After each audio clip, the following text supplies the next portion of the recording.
Good afternoon, Dr. Greer. Thank you for being here and all the work you're doing. Thank you, Raven. It's good seeing you again. Yes, you Welcome too. back from Bulgaria. Yeah. So let's jump right in. I know you have some updates you'd like to share with us, and we'll. Yes. Yeah, there's some very important updates. And of course, people know that we've been working for 2 or 3 years with a law enforcement task force that is researching the criminal aspects of this transnational criminal organization, or TNCO, that's running the legacy UFO programs. And there's been great progress made on that front. A lot of it is information I can't really go into detail on, but they understand the scope of the problem. They understand that what we have been saying for 30 years is 100% accurate and correct. And I think they also understand the extent to which there has been corruption through people who are operatives within the media world and within the internet world to suppress information, but also to alter the truth about very specific areas. For example, this task force and very senior government folks now in the intelligence community understand that we have these UFOs, and this is what has been covered up by people like Elizondo and others for a very long time. And in fact, as I mentioned, I don't know if people recall, a couple years ago, there were members of Congress who told me very specifically they were warned away from looking into any of the human tech because they could get into a lot of trouble. Well, the reason they're diverting people like the president, members of these oversight committees in Congress from this is because those technologies have been used in criminal enterprises ranging from kidnapping and abductions to wet work murders to drug and arms running and everything else. And they've been built with unapproved, off-budget, illegal funds in these various big aerospace contractors. So it's the heart of the criminal conspiracy, or RICO, Racketeering Influence Corrupt Organization, but it's also how they have preserved the element of surprise to deceive senior military and intelligence officials who are not read in or briefed on the subject. For example, this whole thing that happened with the Tic Tac, where we immediately identified it as an object that had been built a long time ago and had been deployed. And now we have multiple whistleblowers ranging from Green Berets to Marines who've seen it deployed in the field as a man-made object. But of course, it was presented as an alien threat or a Chinese threat or what have you. And this sort of gaslighting and deceiving of people at the senior levels of national security and military is treasonous and a crime. This is understood now. And so this is very good news. And that is being looked at and looked at hard. So in a perfect world, that organization would capitulate and stop playing these games. The problem is, and this is what we're going to talk about during this podcast for a while, is that I've just done a white paper, about 5-page white paper, analyzing the problem that exists in the public space.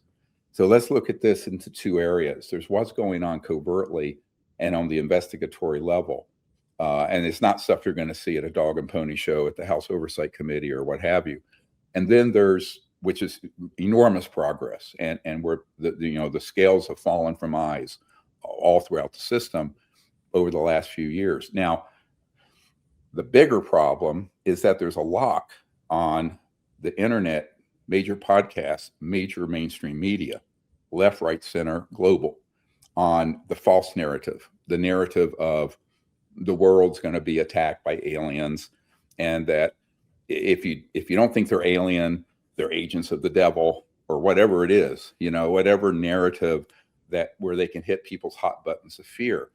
And that is a huge problem, because this is how we end up achieving disclosure and winning that battle for disclosure, but losing the war. Because the long-term war that they've launched since the 50s is trying to pivot the world towards a dystopian, totalitarian system that is united not around universal peace or a golden era of high technology and peaceful existence together and exploring space and free energy and all that, but of fear. And this is how demagogues throughout thousands of years of human history, whether they be religious or political, have controlled the masses, is through these fear narratives. And that has continued unabated. I mean, look at what has happened with this Age of Disclosure, Age of Deception movie, where they have what I heard $10 million budget to push it out. And they were on every major news entity in the world, right? And it had that threat narrative. Now, a lot of people see through it now, but the general public doesn't, because they're not really steeped in this in any detail. Right. Similarly, you have Steven Spielberg coming out with this Age of Disclosure. I wish I'd copyrighted the term disclosure when I invented it in the 90s. But anyway, it's been ripped off, and the trailer at least looks like a horror flick. I don't know what it's really about. Nobody has seen a screener of it. I'd like to. But that's a worrisome issue, because back years ago, and I'm just going to say this for this group right now, a few years ago, it may have been 10 years ago, I was in Santa Monica, and I had dinner, a very long dinner with Steven Spielberg's son, Max Spielberg, and a very nice young man. And we got into this issue rather deeply. And he told me about how, of course, Steven Spielberg had done Close Encounters of the Third Kind, which was kind of beautiful, and the movie E.T., which was very sweet. But after that, he got targeted with an electronic warfare system where they had a home invasion of fake aliens that was very negative and very scary, and moved Spielberg over into that camp. Now, I told Max Spielberg, you need to tell your father this. He said, well, you don't think he would believe it because it sounds so outrageous. I said, yes, because the real truth is outrageous and unbelievable, but it's true. And for years in the 90s, when I learned about what these technologies were, I called them electronic black magic. It'd be like as if you could, a sorcerer doing some scary thing, right? But doing it through very high-tech electronics that have resulted from studying advanced extraterrestrial trans-dimensional systems. You can pop things in from another dimension, right?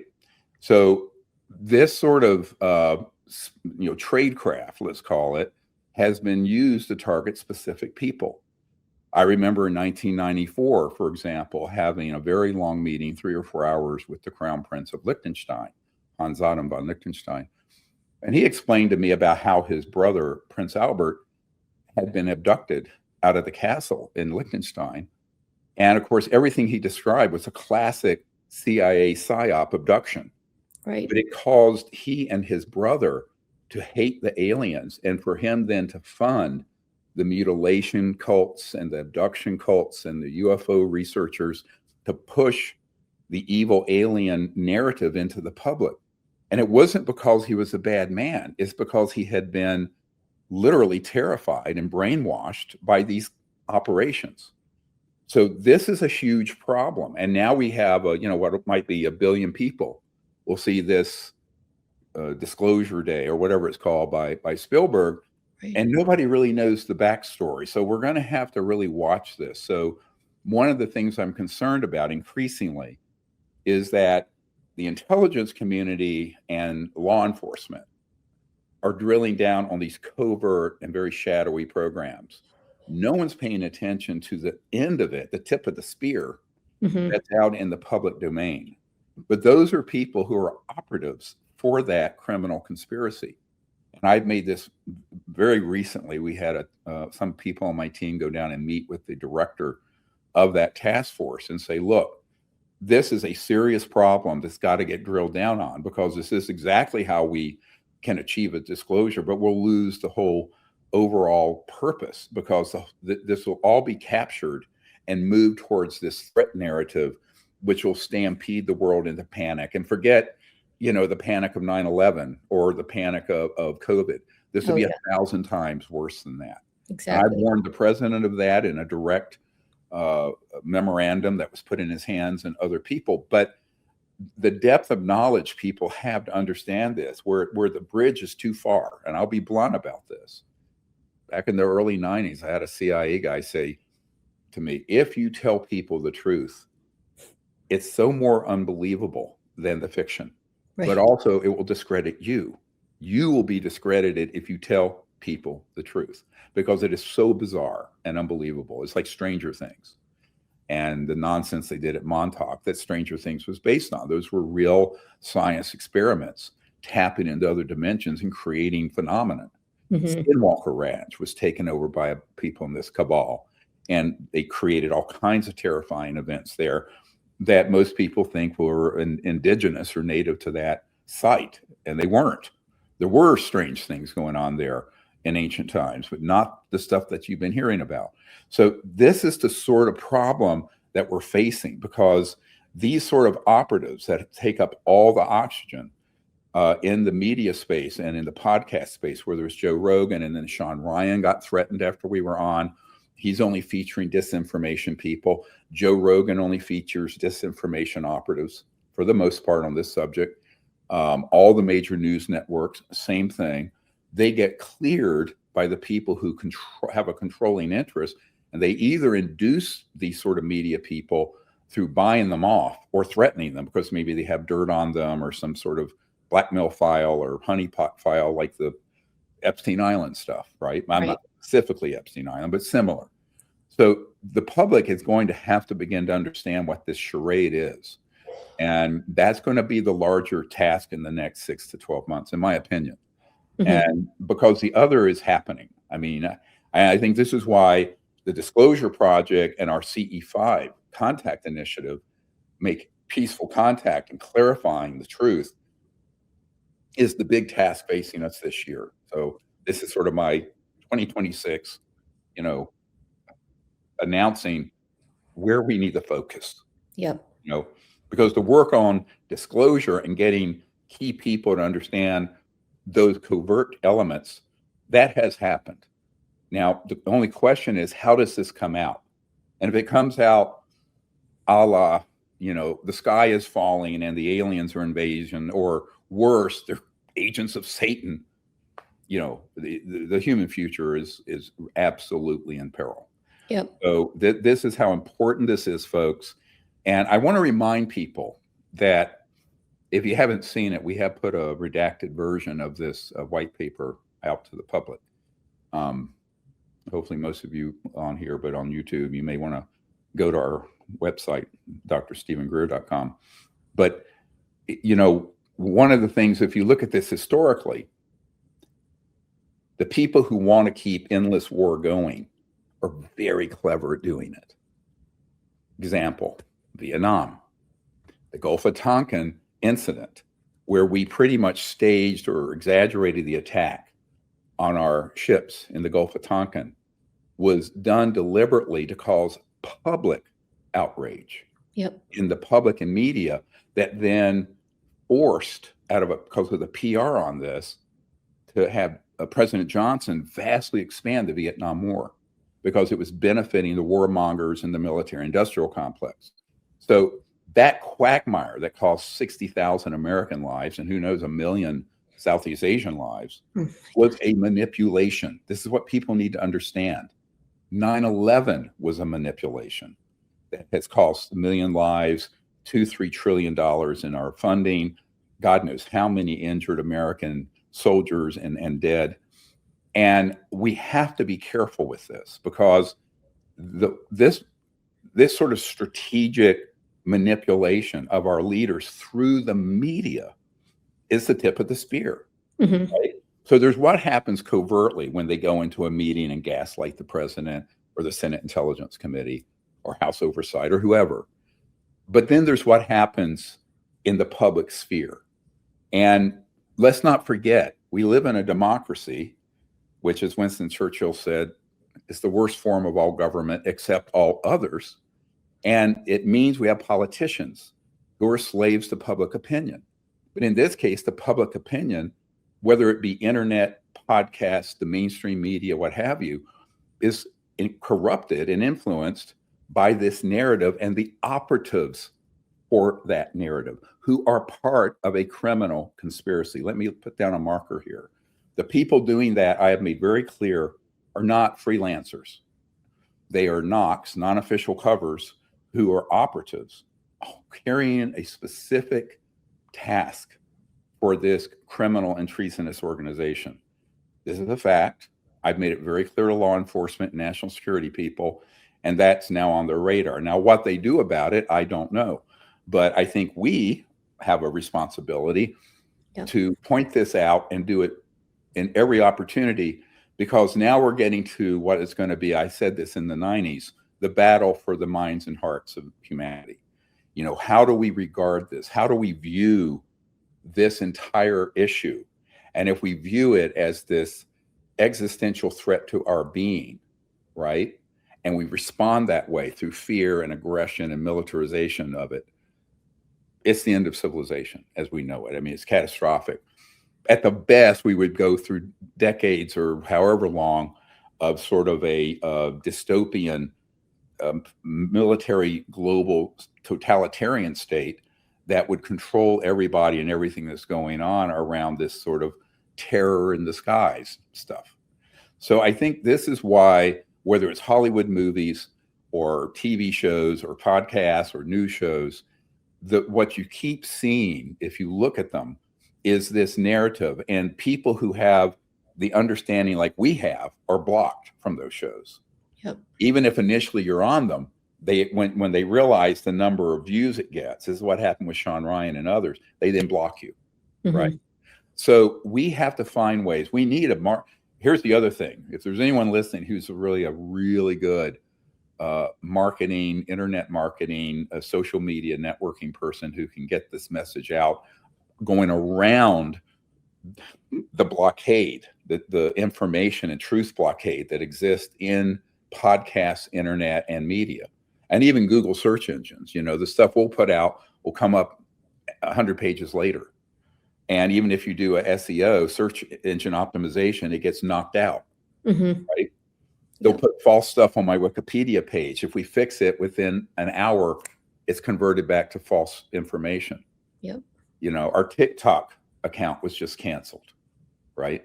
Right. A few months ago in June, when, you know, we had disclosed that there was an operative trying to steal the 𝗔𝗹𝗯 out of the vault in Mexico City. So I think this is a very serious issue that I'm now putting on the front burner. It's been on the back burner. And the mistake people make is they think it's just UFO politics and sociology, and it isn't. You know, there are plenty of good people in the UFO sphere, but they're not the ones that you're going to be seeing on Fox News or CNN or these big podcasts. The people who carry the threat narrative, like we're being invaded by 1 million reptilians on the Atlas comet.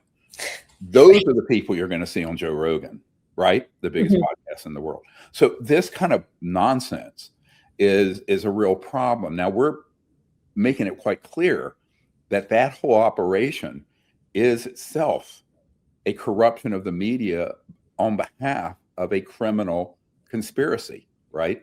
But it doesn't change the dynamic that that's what's happening.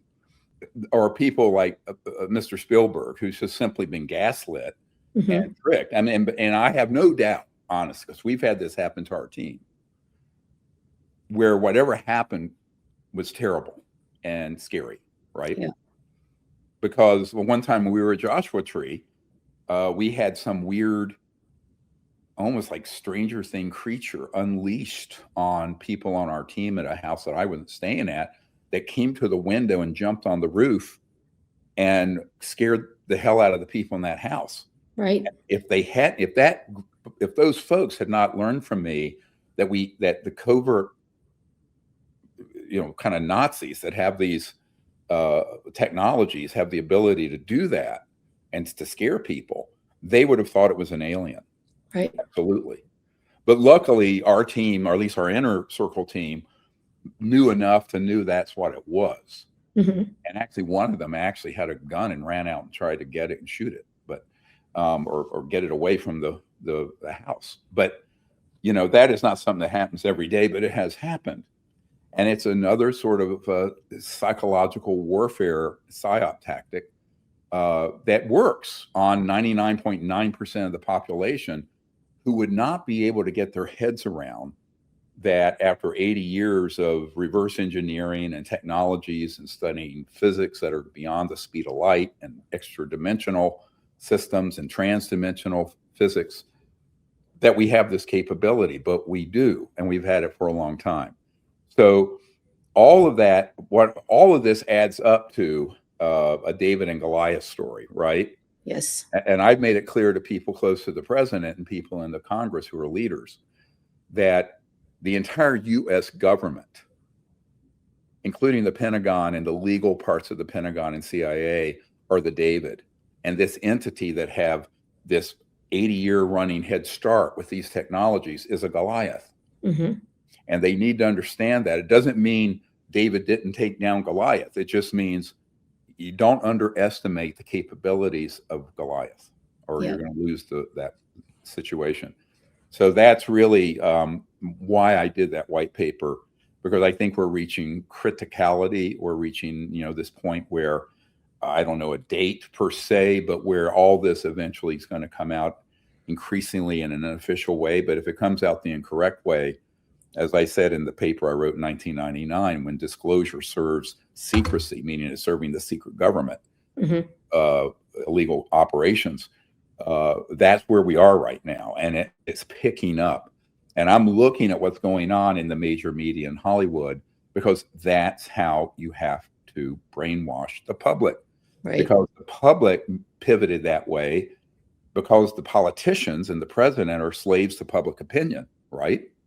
For that matter, prosecutors and U.S. attorneys and judges are as well.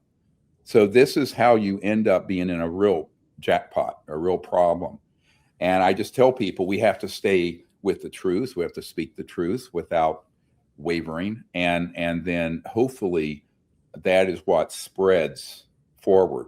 The reason the movie we're releasing here in the next couple months is about, what I consider the ultimate disclosure effort is humans understanding this and being a direct contact to the ETs, bypassing this cacophony of nonsense that is coming out of various quasi-governmental and media quarters, right?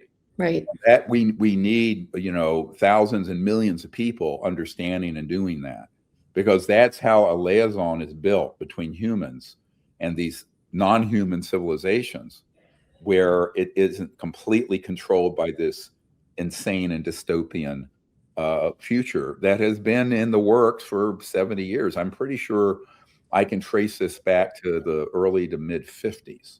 Mm-hmm. This whole agenda was concocted because Wernher von Braun warned Carol Rosin about this in 1974, right, 52 years ago. So this has been in the works, but something like this is global and civilizational, and it takes decades to do. And so while, when I first briefed the CIA director in '93, a man who was set that meeting up had been on Ronald Reagan's National Security Council staff, and he said, long-term planning for the National Security Council is 6 months. This organization looks decades and looking out a long time, right? Yeah. So the mainstream government that turns over every 2, 4, 6, 8 years, that is a very vulnerable to a almost permanent global institutional entity that has this kind of technology and money and power and control and the ability to corrupt major media and internet and what have you. So I think this is why, it's got to be very grassroots. Mm-hmm. By we, the people. I'm down the road from Thomas Jefferson's house here. We, the people, have to take responsibility for this and not be passive beta cows just being led to the slaughter, right? Right. Which, unfortunately, the internet and social media engenders sort of passivity because we're just looking at a screen, right? Mm-hmm. Instead of leaning into it and being active. So I think we all need to ask, what can we do? And how can we build networks to support the truth and make contact that's peaceful and put forward the disclosure of the ET presence but also expose the trickery, expose what's behind the curtain that the Wizard of Oz is I call this the Wizard of Oz effect. They're pulling behind the curtain all these levers, scaring the hell out of Dorothy and the Scarecrow and everybody, right? Right. That's really what it is. You need to not give it any more power than that. But it's very, very effective, and it's very high tech. It's extremely slick. And they hit all the hot buttons of human fear. You know, rape, abductions, kidnapping, torture, evil aliens from another world. I mean, all the things that would hit the sort of reptilian midbrain of humans, of fear, and which shuts down your higher intellect and higher spiritual capabilities. You know, fear shuts all that off. So we have to, and as you know, it's interesting, as Krishna said to Arjuna on the battlefield in the Bhagavad Gita, you know, he said, a little of this, with a capital T, eliminates all fear. The this he's referring to is that state of consciousness, the mind itself, the deep aspect that's universal and infinite. So if you can be centered in that, you can not only know the truth and sense it, and your truth meter, your truthometer becomes clear, but you're also not afraid. And that's the state of a spirit warrior, a Shambhala warrior, right? And that's what we all have to sort of learn how to do. Yeah, it's so important, because so much of our culture and society is to take us away from our spiritual side, Right. you know, or have someone else dictate what that's supposed to be, instead of us trying to just, you know, reach a certain place on our own. It's meant to squash everything. I think the internet largely has been deployed that way, and social media, unfortunately. I mean, it's a great tool for communication and networking, but it can also be used the other way. It's like a mind-numbing. Yes. And it makes people passive, you know. Yeah. They're studying, you know, kids and teenagers, how much, you know, depression and problems there are with people living in their smartphones and on social media, Right. and not engaging in the real world or themselves or relationships. So I think that it can be wonderful, but it's like any technology. You know, it's like the ET technologies have been reverse engineered. They could save the biosphere and end poverty, but they could lead to the end of the world, you know, literally. I mean, so what it really is what is the consciousness that wields it? You know, what is the state of mind and the intentions of the people who have it? And I think that's what we need to focus on more and more in the coming year. Yeah, that makes a lot of sense. Yeah, it's a spiritual journey, not necessarily religious, but it's a spiritual journey as much as it is, you know, a physical one. Yeah. Would you like to take a few questions? Yeah, let's. So someone is asking, you know, we've been hearing about that this year could be the year of disclosure. What do you think that's still on track, or? I do. Yeah. Now, who knows? I mean, I thought this would all be over, but the shouting in 1994. Right. Remember, those of you who know the history. And by the way, we're going to do a little retreat at our retreat center, maybe this spring, for those who want to attend. That will be a whole unpacking of 35 years of my journey, the inside personal story of this that almost nobody knows, because that needs to get chronicled. But, you know, we thought, you know, after the Clinton administration pivoted to really drilling down on this, that this would be a done deal 94, 5, 6, 30 years ago. And of course, the story of that is that their attempt got completely subverted. People were killed on that, what was called Team Red, that was set up, these special forces guys, or they were converted over to this illegal black operation. And then Clinton was threatened and then induced in ways that I know specifics about. And that was the end of it. And honestly, the last president that tried to really aggressively resolve this was President Kennedy. We don't know what happened there. Yeah. But so I think that I go, yes, there's more than just the president and a few members of Congress now drilling down on this, who are now understand. I mean, what I've been told repeatedly by senior people in those circles is that they've had, excuse my language, an oh shit moment, where they realize that everything we've been saying is true for the last 30 years. And now they are really seriously drilling down on it. And there are people in those corrupt organizations and legacies that are trying to pivot towards being on the right side of history. So we're bending the arc of that history, but how it plays out to be determined. But I think this is why we need a really big PR and public education push this year about all this as a counter to the false narrative, because it's very hard for someone like me to compete with a $200 million film like this thing Spielberg's doing, that is most likely from the trailer just going to be like terrifying. At least the trailer seems to be. Maybe I'll be pleasantly surprised. We'll see. As I said, if someone has a screener of it, get it to me, even if it's under the table. But I don't know. I know a lot of people in Hollywood and media, and nobody has a screener because it's guarded like the new iPhone or something. It's like secret, super secret. Right.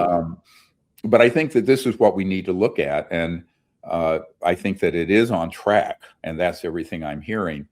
But I said a long time ago, we're better off with continued secrecy than disclosure that is in the direction that we see these things happening in. Yeah. Because that is a civilizational ending. That puts us on a track straight to Armageddon, which some of these freaks want. That's what the Prince of Liechtenstein said. We need to have Armageddon and the world destroyed by fighting the aliens so that Christ returns. He literally said that word for word to me. I am not kidding. Of course, I almost fell out of my chair. And I just listened. I would have. I was like, wow. And this is the huge funder of Opus Dei and far extreme religious entities at the Vatican and stuff like this. But I'm going, man, this is kind of nutso, right? Right. But put me under sodium pentothal lie detector. That is precisely what he said, and he meant it. Yep. So, hey, they may get their way if we're not careful. So this is a warning to people. If this comes out the way it has been planned to come out, that Wernher von Braun warned about this false alien threat and invasion, it's very, very bad for the human species and for Earth. So my job is to try to protect the human future. Now, a lot of people don't understand why I come on so strong on some of these issues, because I think what we have to do is fight for the good truth and the vision that can guide the world across this period and this chasm into a new and wonderful world. Like the ET said to Colonel Corso, a new world if you can take it. Right? He said that in 1956, this ET to Colonel Corso at White Sands. So we need to really pivot to that world. And I think this is going to come out in the near term. I can't tell you if it's months, days, a year or two, but it's on track. But how it comes out is going to be deterministic of what the human future is. Well, I saw a article recently, I think it was in The Guardian, where a banker from the UK had put a statement out saying if the United States releases does a disclosure, that banking system is going to collapse. And yes, that's been all over the internet. And yeah. And of course, one of the things where they have been able to control the release of this information is threatening the big money people, threatening a complete financial collapse. Yeah. That's always been in there.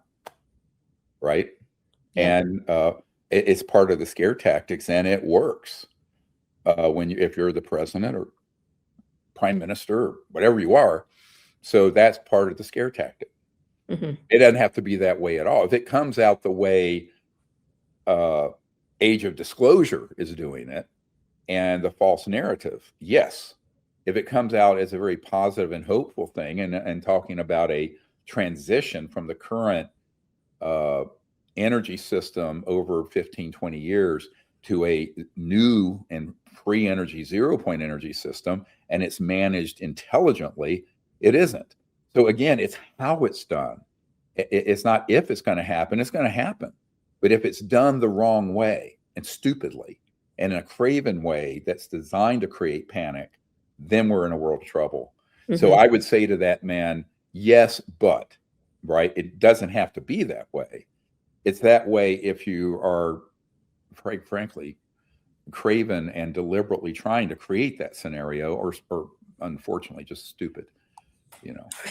Right. But, I mean, it is stupid, and Yes. there's no reason for it to be that way. And you know, I remember Carol Rosin talking about astronaut Edgar Mitchell on his deathbed, was just a few days before he died, just muttering, "Humans are just stupid." He was so fed up with this whole thing. And because I'm the one who brought him into all this and brought him to the Pentagon in '97 with the Admiral Wilson, with the head of intelligence, Joint Chiefs of Staff and stuff.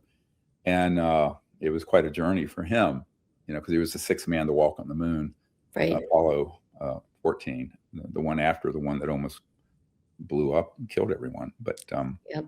yeah, pretty courageous to go on that one. For sure. Yeah. Speaking of the moon, someone is asking, do you think the moon is actually a natural object, or is it like a constructed satellite?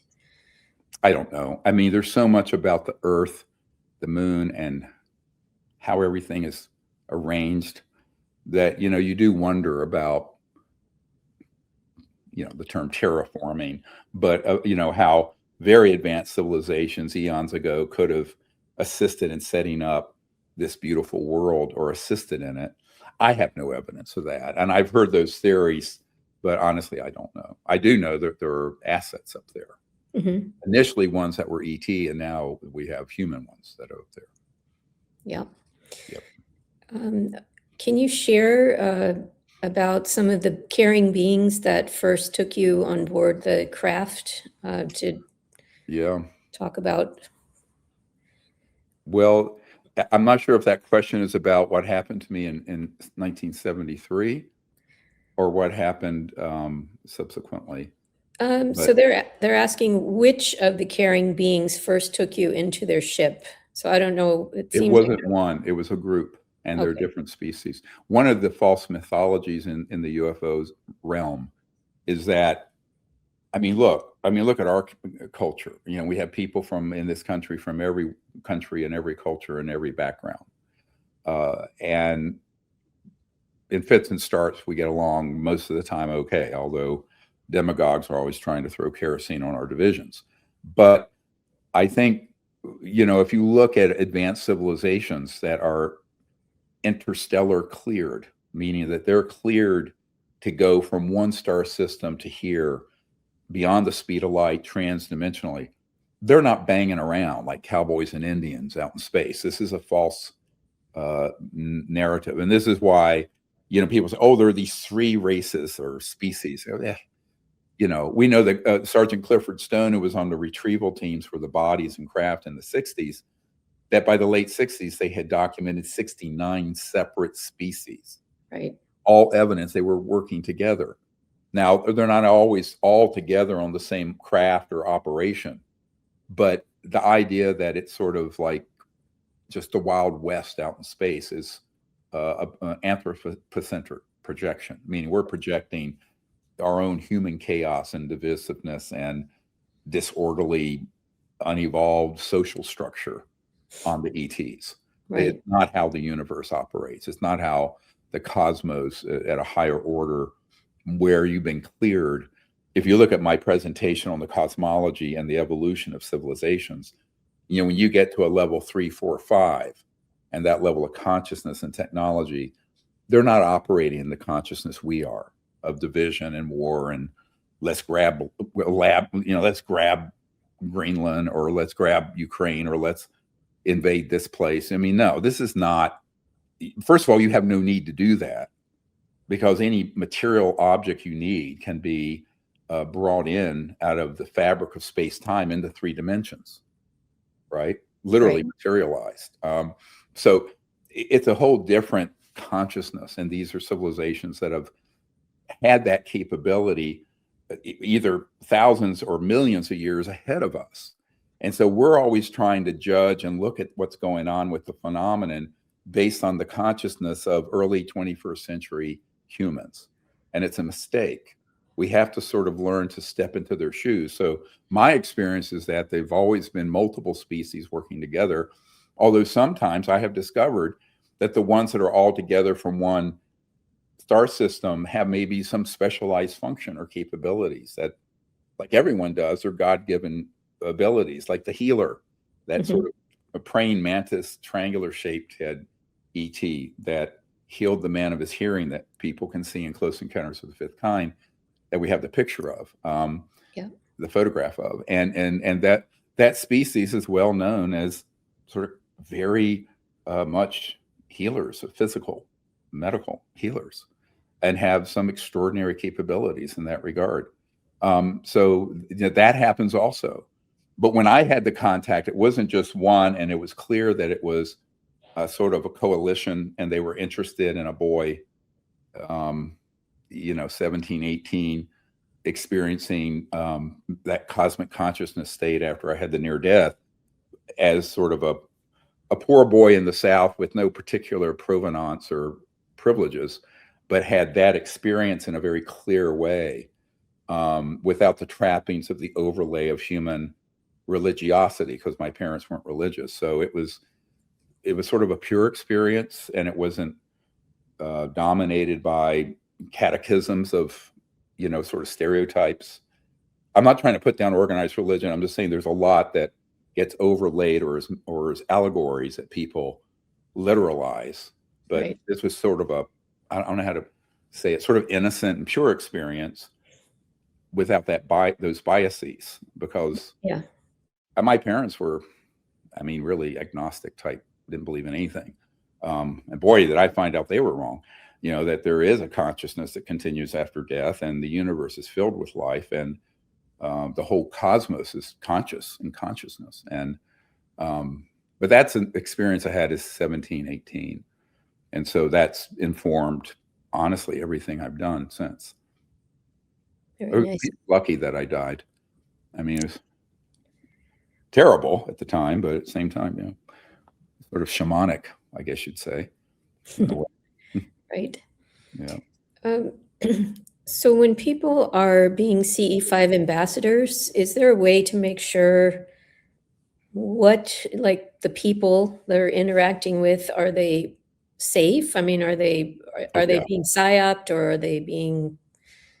Look, here's the criticality here. If you're in that state of consciousness and really take the heart in a meditative state and get in a pure state of heart and mind, you're going to be guided, and you'll have discernment. The actual ET and non-human beings, if you get afraid, they are not going to keep pushing in. They're going to stop. The ones that are the man-made psyops, they're going to keep coming. So if it's something that doesn't respect your boundaries, it is by definition human. The non-human ones, I can't think of. Look, I've been doing this with groups of people since 1990, 35 years, 36 years. I cannot think of a single time where we've had amazing craft and contact or beings where it's been anything but beautiful and peaceful. Right. And that's why I know that's in sharp contrast to the false mythologies that are the stock and trade of ufology, which is 90% terrifying, negative, this and that. I'm going, yeah, because those are not the ETs. Those are the man-made stagecraft and the programmed life forms and the man-made craft and psychotronic and electronic warfare systems. So just if you stay in that state of consciousness, you will have contact with the real thing, and that's nothing to worry about ever. Now, if there was some kind of trickery being played on you, with the knowledge I've provided, you should be able to make that discernment and just laugh it off. We've had man-made craft and things happen. I just flip them off, and excuse me, but And this person is also saying they're worried about, if they're having some real ET encounter, that the ETs remain safe and are not attacked in the process. Well, that's the very part of the protocol that's most important. Yeah. If you look at the meditation and the remote viewing protocol in the CE5 contact app, it's very clear that we always say appear in any way that is safe and appropriate for this time and this space and this group, because we may have a certain amount of sensing, what's called in military situational awareness, or threat that's around. And sometimes it's obvious with helicopters or boots on the ground, even when I'm around. But the average CE5 team is never going to have that. I mean, and this organization is small enough they can't deploy.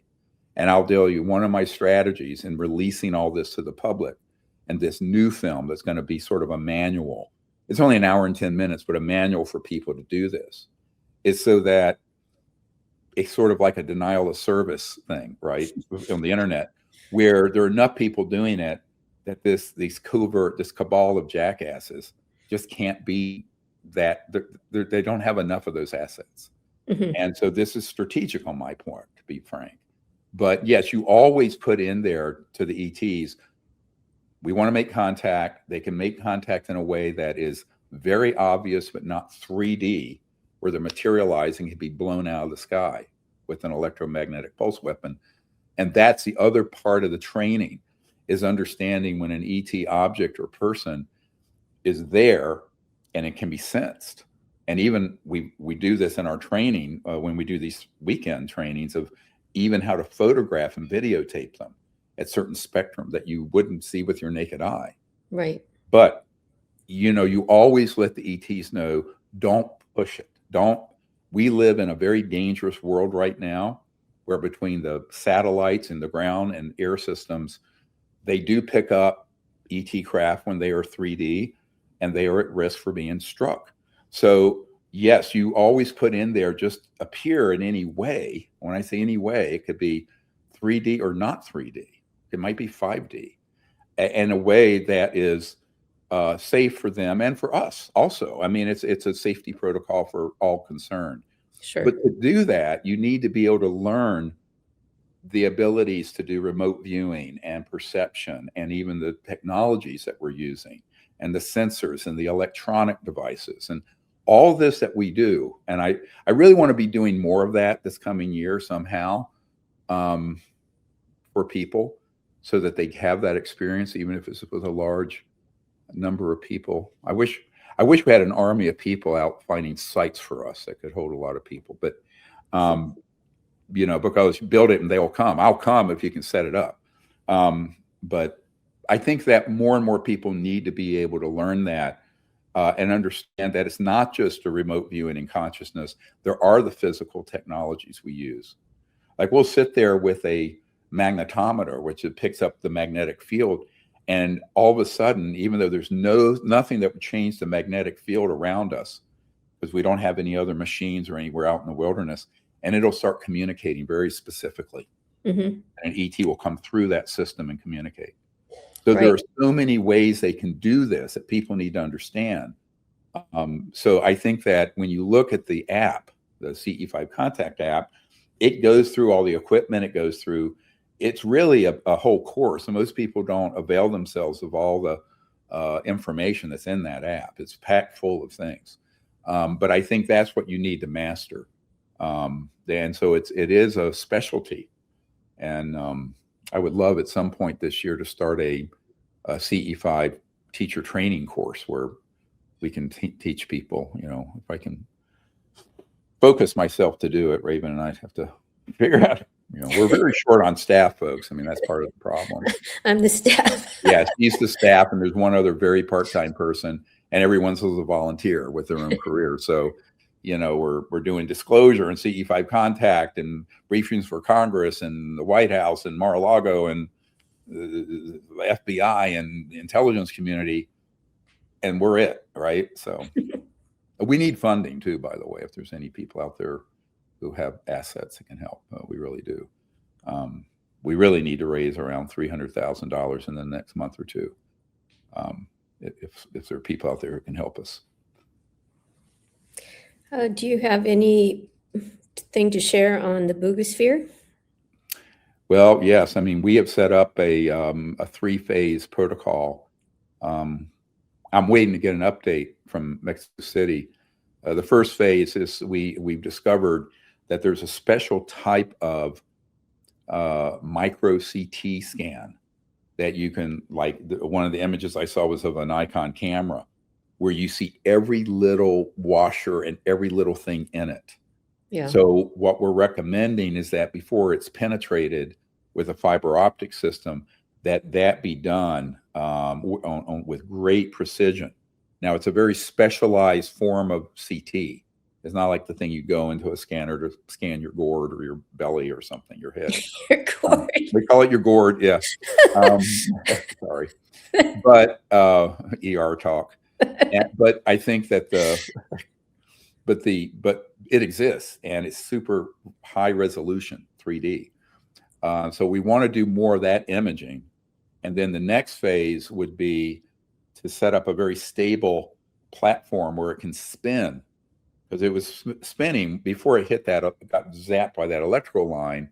It was spinning at about 330 RPMs.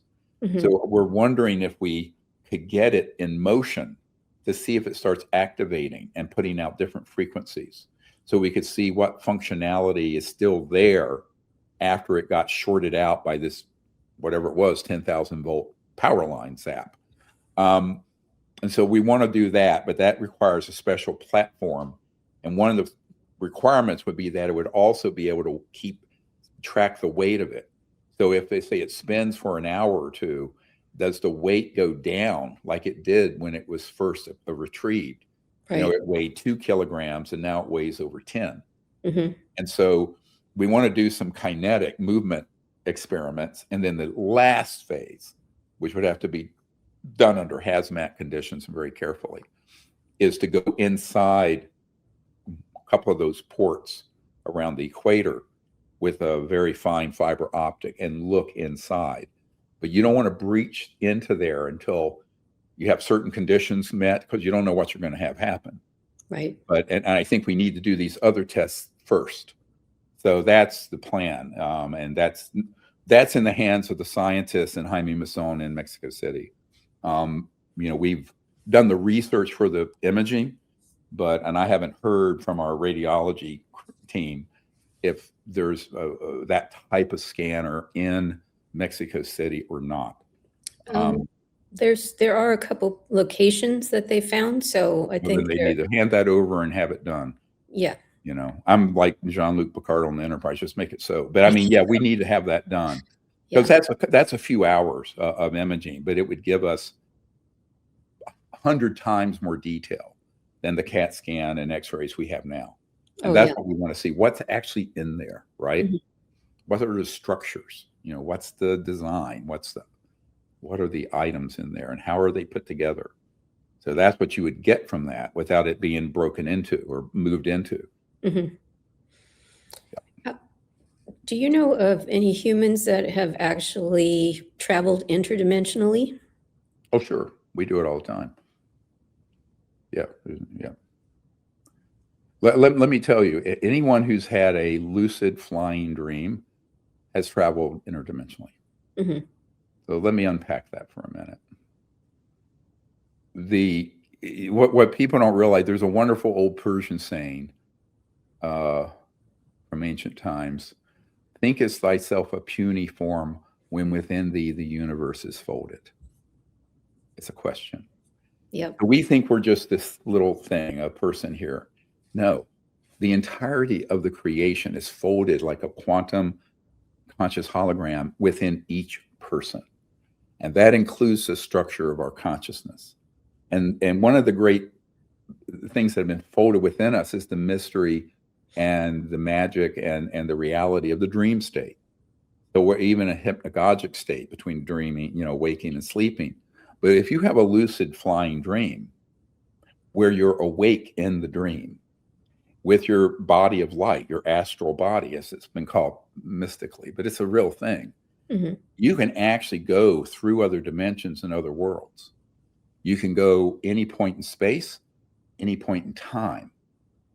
So, you know, I met my wife in a series of lucid dreams like that back in early 78. It was about 48 years ago in February. And so most of the important things in my life I've seen that way. And you can practice that. One of the things we do at our trainings is to teach people how to be when you're in a meditative state, or when you're going to sleep or coming out of sleep, is how to connect to that aspect of consciousness that's not just trapped in here and now linear space-time. So that is interdimensional. That is transdimensional, because the consciousness itself is literally omnipresent in all points of space-time. So once you realize that everything you need to do what this question implies is beautifully already folded within us. See, this is what we have to unlock. Yeah. Is that it's in each person. And it isn't just like in Ingo Swann or a remote viewer or some mystic adept or a guru or me or anything else. It's every single human. And I reject the idea that this is any kind of special ability. I think it's a fundamental human ability that I think most children experience things like this. And then our culture and our educational system wrings it out of us. And it ossifies and calcifies and withers. But we can revive it. We can add water to the roots of that capability. Yeah, it's still there. It's always there. Yeah. If you're awake right now listening to me, it's there. Right. And so that's what's beautiful. And see, this is what I want to focus on more and more, because ultimately understanding that is the key to not only 𝗖𝗍 contact, but to a vision and understanding what the human future can be, the vision that needs to guide the planet and humanity out of the insanity that's going on today. And I think it is, you know, ironically, when you boil it all down, the problem is deeply spiritual and existential. Yeah. And the solution is going to be spiritual, not necessarily religious, but spiritual. It could be religious, but it's, you know, it's this deep spirituality based in consciousness and the fact that it's the spirit is omnipresent and is present in every point in space and time in its fullness. It's not even that you have to create that, it's there. You have to be centered and calm to where it dawns and you begin to see it and happen. Right? It's like there's a balance there. But in the lucid dream state, if you're moving and going to other places, that's interdimensional. Do you think the human technology we have can move interdimensionally? Oh, absolutely. Yes, that's been used, it's been weaponized. I mean, it can be used for intelligence gathering, and it can also be used as a weapon. No question. Because it gets into the deep end of the pond here. That, you know, when I go into a skiff or meet with a lot of these, I mean, we're still trying to get them out of, you know, elementary school with this stuff, right? So sometimes, you know, when I've spent up some quality private time with a member of Congress, I'll start to open some of these doors and their mouths drop open. They this cannot be, it cannot be. I go, well, it is. Yeah. I think we have time for one more question. How do you view like possible global infiltration and disinformation within 𝗖𝗍 groups? Because, you know, the more people start clicking into this, you know, it's inevitable that there's probably going to be people trying to infiltrate. It's always happened. Yeah. And here's the thing. What's the saying? You shall know them by their deeds. It's in the Bible. If someone becomes disruptive or whatever, just remove them. And the other thing is, this does not need to be a social and political thing. And it's not a popularity contest. You don't need a huge number of people. You need, it can be 3, 5, 8, 10 people that are on the same page, coherent, orderly, get along, right? Yeah. And do this. You know, one of the problems is that organizations tend to want to push this. See, I'm not very, well, you know this, I'm not very social or at all political. So, and I never have been. But I'm more about, you know, what is the caliber and the quality and the coherence of the team. That's what you look for. And if someone isn't a good fit, then adios, you know, this is not a good fit. There's the door. Don't let it hit you in the ass as you leave. I mean, I think, well, I think people, and I, frankly, you know, you've seen me do this. If someone is a disruptive influence at one of our events, they're sent home. Yeah. Right. I mean, it's just the way it is. I mean, and ironically, after they left, all kinds of things happened. Yes. So a toxic person, let's say a toxic or disruptive person, that is, just filled with, whether it's ego or control dramas or nonsense, the usual human condition, as soon as that person leaves, everything starts happening. Yeah. It's really true. The ETs are looking for that kind of higher conscious, coherent evolution and bond that humans can have, heart, love, and consciousness in mind. They're not looking for the normal conflict and cacophony of human society. Mm-hmm. So I think it's a different concept. It's a concept of a real esprit de corps, the spirit of a team, right? Right. And that's what you want to create, is this esprit de corps. Very nice. Yeah. Well, I think we're out of time today, but thank you so much, Dr. Thank Greer. you. And all Yeah, our everyone. And I appreciate members. those of you who are members, or those of you on YouTube who aren't members. One thing you can do is join our membership and help us. It helps support all these kind of death-defying operations we're doing that are very costly and that are not anything that bring in any revenue, but are critical to the country and to the world. So, if you can join our membership and spread the word, we appreciate it. And if you can make contributions to us, we appreciate that too. And I want to thank everybody. And thank you, Raven, for everything you do. You're welcome. Okay, thank you. Thank you.